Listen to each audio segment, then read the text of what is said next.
You ever ask a real estate agent what they actually think about a home, but then wonder if they're even telling the truth? Especially if that agent is representing the seller. Now, I got a call about a home in Salina. Someone found my number on Realtor.com. They called me, said, hey, I have questions about this home. I want to go tour it.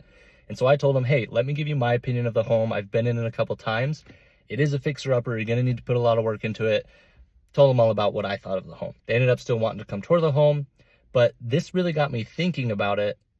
Do buyers even care about what the agent says? And I think in this experience where this buyer doesn't know me at all, it probably makes sense for them not to trust what I say. They don't even know me. They haven't seen the home.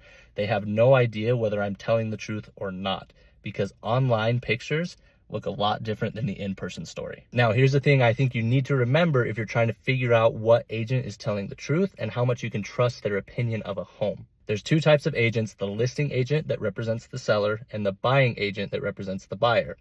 In my opinion, you're more likely to get the truth out of a buyer's agent because their incentive is to find you the perfect home that you're actually going to close on, rather than the listing agent's incentive is to get that specific home sold because they've been hired to do so. So as a buyer's agent, it makes it a lot easier to say, hey, I'm not in charge of selling this home. If you like it, great, but this is wrong with it, that's wrong with it. They're not as scared to tell you the negative things about a home because they don't have stake in that specific home. They just want to help you find whatever home you're going to love. Even in my experience, it's a lot harder for me to say something negative about a home where I'm representing the seller.